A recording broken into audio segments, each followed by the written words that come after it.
Perkenalkan, nama saya Prasetyo Tarigan dengan NIM 210-6146. Saya dari kelas peternakan B. Di sini saya akan menjelaskan tentang biosintesis telur yang diampu oleh Ibu Insinyur Tati Piresari, SPT, MP, IPM. Yang pertama adalah sintesis YOL.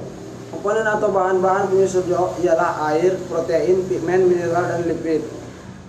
YOL mengandung air sebanyak kurang lebih 50%. Selebihnya YOL mengandung protein dan lipid dengan perbandingan 1:2. Lipid dalam YOL berbentuk lipoprotein. Padatan YOL juga mengandung protein atau dikenal sebagai hama lipopidin atau HDL.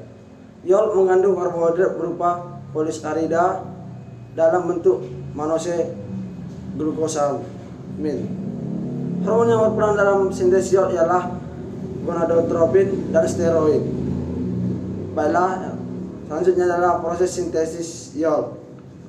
Sintesis YOL berlangsung dalam hati.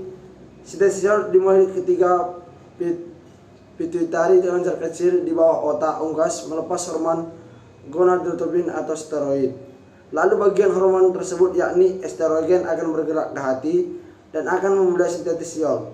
Di hati dikumpulkan banyak bahan penyusun YOL seperti asam amino, fosfor, dan lipid. Lalu akan disintetis dan hasil akhirnya akan dibentuk berupa lipoprotein, ptyaloginin, dan lipoptyalin. Lalu ketiga akan bergerak menuju oosit dan menembus dua lapisan. Lapisan pertama yang ditembus ialah tekan layar dan lapisan kedua glukosa layar sehingga terbentuklah YOL. Selanjutnya, sintetis albumin terjadi di makdum dan prosesnya sekitar 3 jam.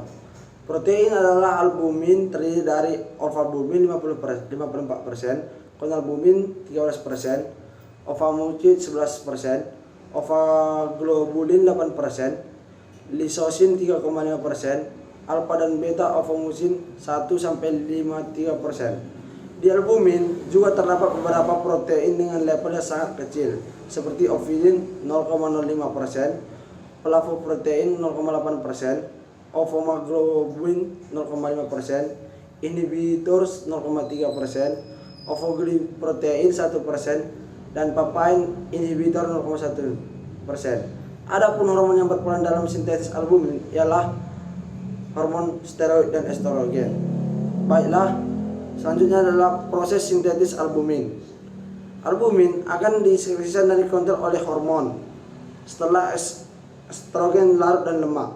Lalu molekul estrogen ini akan melewati dan menembus membran sel dan diikat oleh reseptor estrogen, kompleks estrogen, dan reseptor yang tidak aktif sehingga akan membentuk 5S.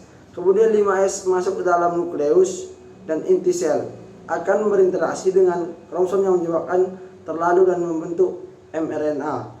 Lalu mRNA tadi akan keluar dan nukleus akan menjadi ribosom yang akan ditranslasi menjadi proses spesifik berupa asam amino dan akan terbentuk albumin dan protein khas telur lainnya. Selanjutnya adalah sintetis kerabang terjadi di uterus dan memakan waktu paling lama sekitar 18 jam. Komponen penyusunnya adalah kalsium, mineral, dan magnesium. Vitamin D memainkan peran penting dalam sintetis kerabang ini melalui pengaktifan metabolit dihidroksialin untuk meningkatkan kalsium plasma. Adapun hormon yang berperan dalam sintetis kerabang ini adalah hormon steroid, yakni estrogen dan progesteron. Sintetis kerabang terjadi dikarenakan adanya ion kalsium dan karbonat yang berada di plasma darah.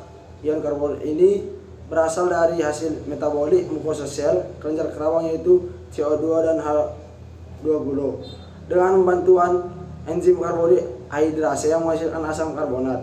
Lalu asam karbonat akan dipecah menjadi HCO3 min tambah H positif, kemudian masuk ke dalam cairan dalam kerabang dan melepas hidrogen.